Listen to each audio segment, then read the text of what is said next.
देश की राजनीति बदलेगी। ये बात याद रखना। मैं हरियाणा से आता हूं, हम में उतनी ताकत नहीं है।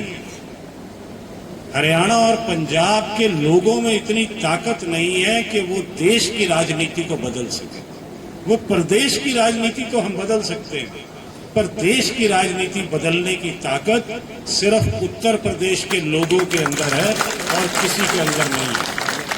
इसलिए मैं ये कह रहा हूं, ये 12 साल का जो कुशासन चला है, जो नरेंद्र मोदी और ये जो रंगा बिल्ला जो ऊपर बैठे हैं, इन्होंने जो हालात इस देश के कर दिए हैं, वो आने वाले समय में ये जो छोटे बच्चे अभी बैठे हैं, अभी तो आपने एक वो जेंजियों का आंदोलन देखा जो आपने कहा भाई पेपर लीक, और वो लोग तो वो लोग हैं जो 18 साल से 27-28 की उम्र के बीच के।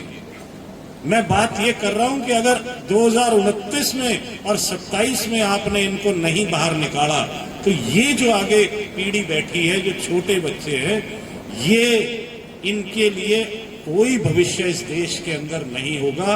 और अपने देश के लिए हमें रोना आएगा कि जिस वक्त हमारे पास समय था तब हम नहीं जागे और उस टाइम हमने वो बदलाव नहीं लाए और हमने अपनी पीढ़ियों का आगे कष्ट के अंदर उन पीढ़ियों को झोंक दिया।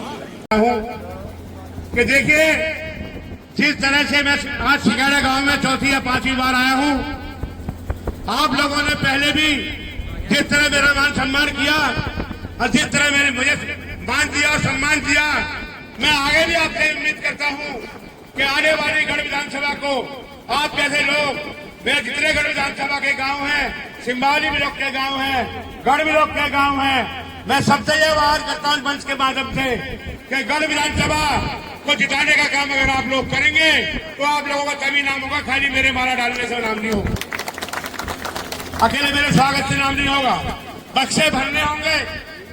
और ये जो हमारे पीर भारी जी ने कहा रंगा बिल्ला, ये रंगा बिल्ला, ये गुजराती हैं दोनों, और इनसे भ्रष्ट आदमी इस देश के अंदर आज तक न कोई प्रधानमंत्री बना, न गृह मंत्री बना, जिन्होंने हमारे प्यारे बच्चों की पीठों पर लाठियां बरसाई और लकड़ी में कील गाड़ गाड़ कर आरएसएस के गुंडों ने हमारे बच्चों पे, जो देश का भविष्य है, देश के आईएएस बनते, पीसीएस बनते, इन्होंने कितने लोगों का नाश किया है। यूपीएसआई में, दरोगा की भर्ती में, सिपाही की भर्ती में अग्निवीर बना दिया हमारे बच्चों को, जो 5 साल की नौकरी है, कोई शादी भी नहीं करेगा उनकी। पता लगा 5 साल बाद अपने घर आ गया, वो कौन शादी करेगा बच्चे को, भविष्य बिगाड़ेगा अपनी बेटी का। लोगों के जो पुराने लोग हमारे बुढ़ापे में रिटायर होते हैं, मास्टर लोग हो चाहे और लोग हो, तनख्वाह की जो मिलियों मिलती थी, लेकिन पेंशन बंद कर दी। कौन देगा पेंशन? ये सब कांग्रेस के टाइम में होता था, और कांग्रेस के टाइम में फिर होगा, फिर शुरू होगा कि राहुल गांधी झूठ नहीं बोलते हैं, राहुल गांधी झूठ नहीं बोलते हैं। और राहुल गांधी भी इस बार गांव गांव में, यहाँ राहुल गांधी समझिए जो चौहान जी बैठे हैं, उनके भेजे हुए आदमी है, नरेंद्र चौहान जी बैठे हैं, उनके भेजे आदमी है, पंकज त्यागी बैठे हैं, उनके भेजे आदमी है, और मैं भी एक छोटा सा आदमी हूँ। मुझे जिलाध्यक्ष बनाकर भी राहुल गांधी जी ने आपके बीच में भेजा है, ताकि मैं अपने जिले को देख सकूं, अपने जिले के लोगों को बता सकूं कि आपके साथ क्या क्या अत्याचार हो रहा है, क्या क्या अन्याय हो रहा है।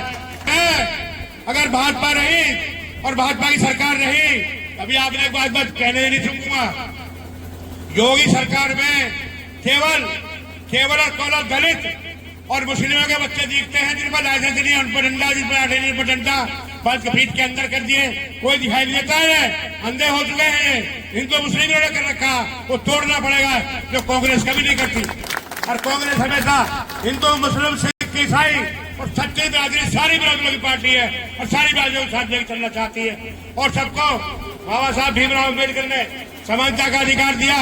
महात्मा गांधी जी ने, आपने देखा कि देश के सब बंटवारा हो रहा था, उन्होंने कहा हमारा देश में सभी जाति के लोग रहेंगे, सभी धर्मों के रहेंगे, सभी बिरादरियों के रहेंगे। और आज उसकी दया से सब यहाँ है, अल्लाह के पास सारे यहाँ है।